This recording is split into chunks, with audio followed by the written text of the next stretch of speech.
Avant cela, je vous propose de revenir sur la journée d'hier, une petite synthèse. Alors une synthèse, comme ça, en cours de colloque, c'est toujours un exercice particulier, il n'est jamais exhaustif, et puis il est toujours situé.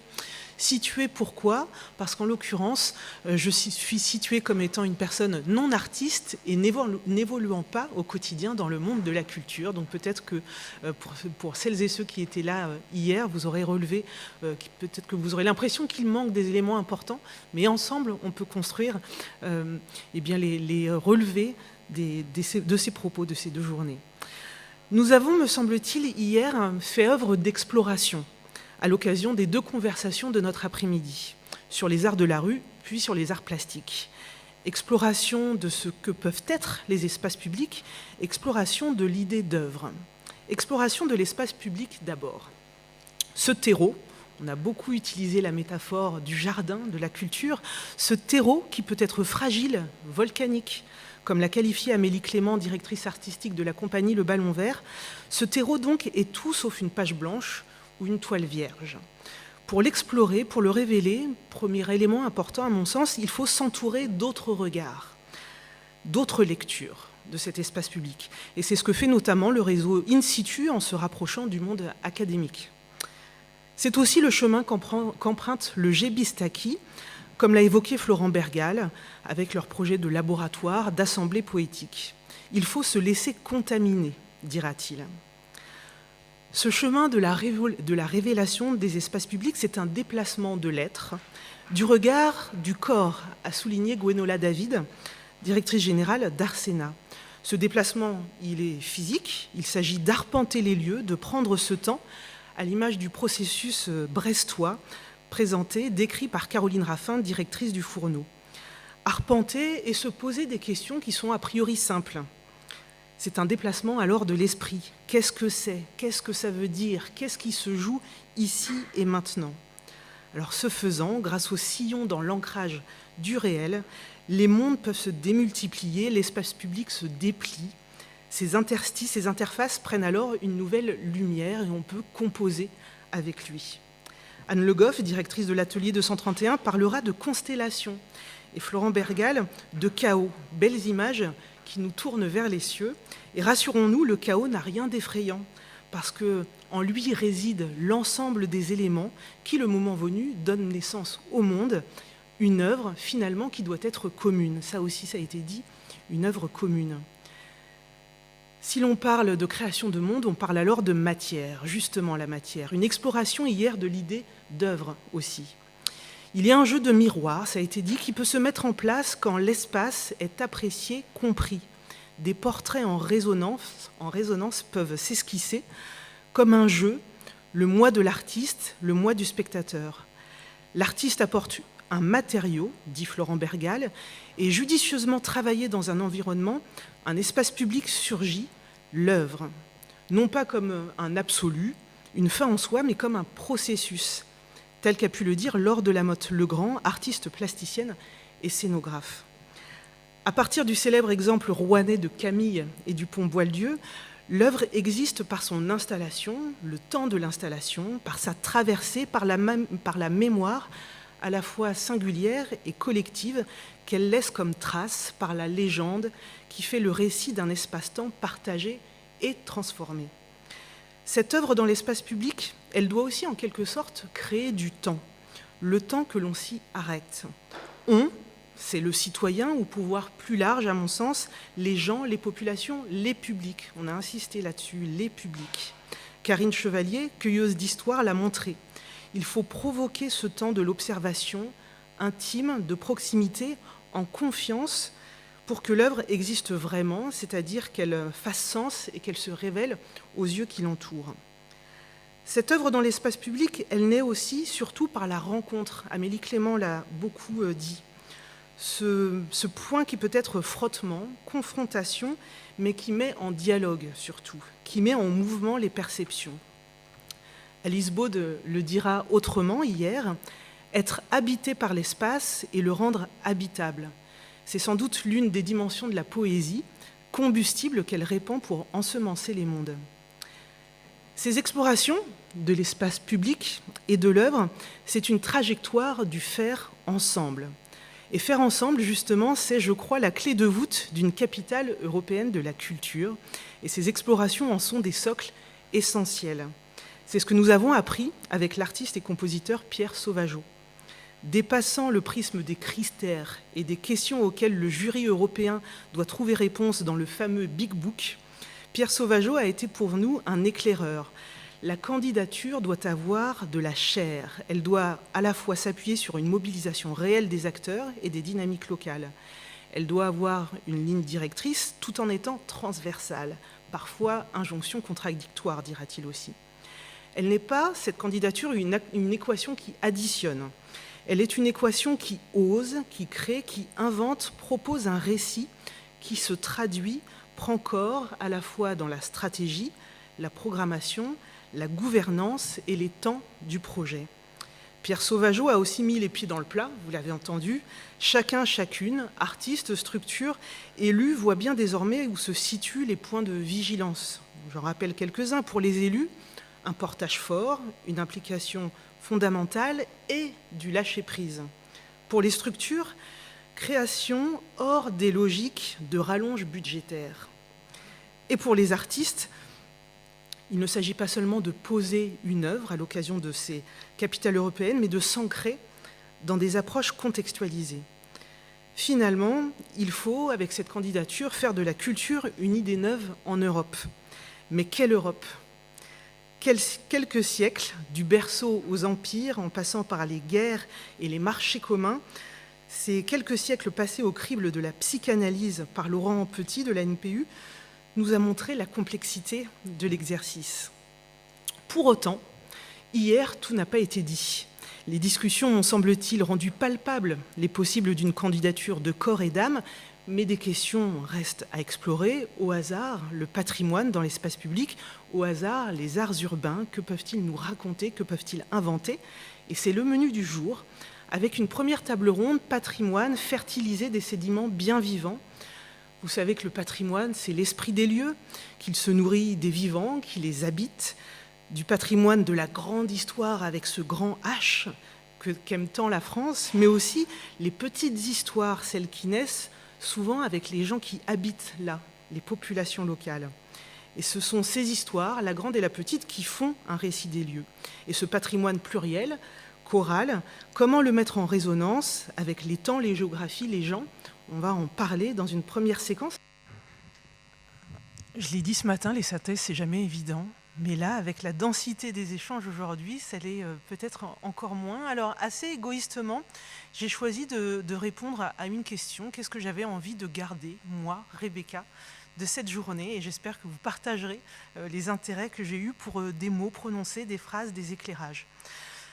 J'évoquais ce matin une exploration, et bien en effet, elle s'est poursuivie aujourd'hui avec une grande question, quel rapport au patrimoine ? Pour moi, c'est la question qui était au cœur de l'ensemble de nos échanges.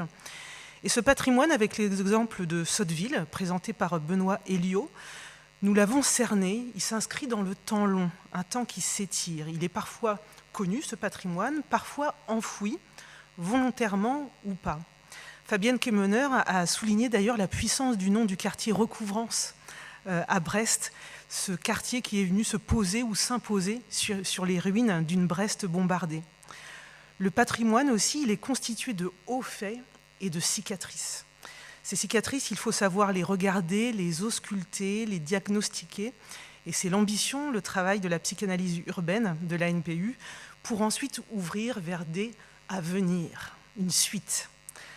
Ce patrimoine, grande histoire comme Sotteville, dans l'espace public peut alors se prêter au jeu et puis au jeu dans les deux sens du terme. Par le truchement d'un artefact, boule de neige, boîte de conserve, comme les installations conçues par les plastiqueurs évoquées par Fabrice de Perrois, les histoires singulières viennent augmenter les lieux, viennent augmenter ce patrimoine. Et ce qui est intéressant, c'est qu'il me semble qu'il y a peut-être là un acte d'enchantement, terme cher à la NPU, d'enchantement qui bouscule les représentations et peut-être aussi une façon de révéler d'autres signifiants qui sont tout aussi importants.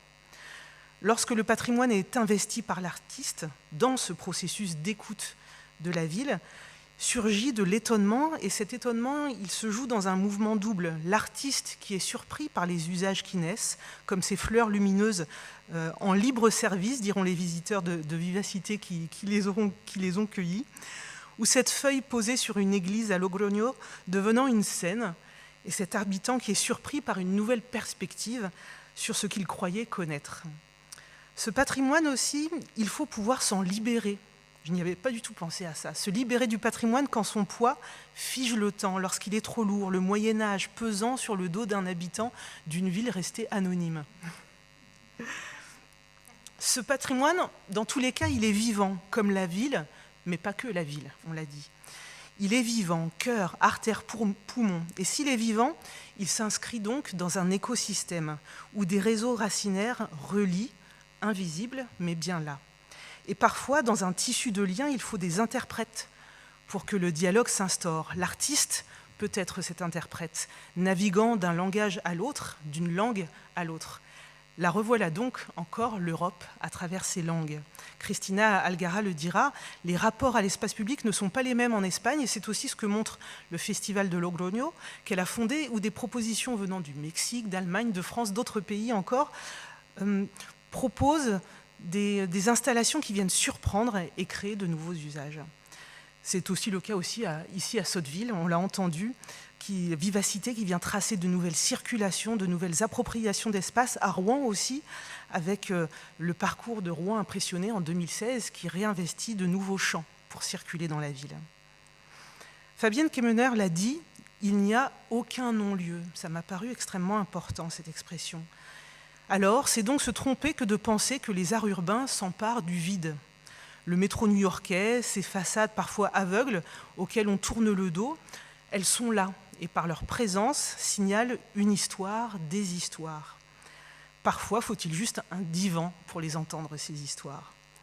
Jean-Guillaume Panis, directeur du Hangar 107, en nous racontant passionné le travail d'Olivier Costa-Teffen, illustre cette posture de l'artiste urbain, observateur, révélateur, traducteur, qui n'hésite pas à rendre signifiants ces espaces qui n'ont pas droit au patrimoine majuscule, ces objets de l'espace public qui charrient des histoires ignorées, maltraitées.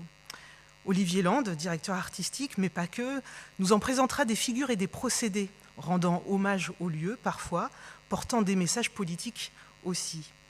Il illustrera également ce qui compte tant pour Pierre Sauvageau, l'art contextuel.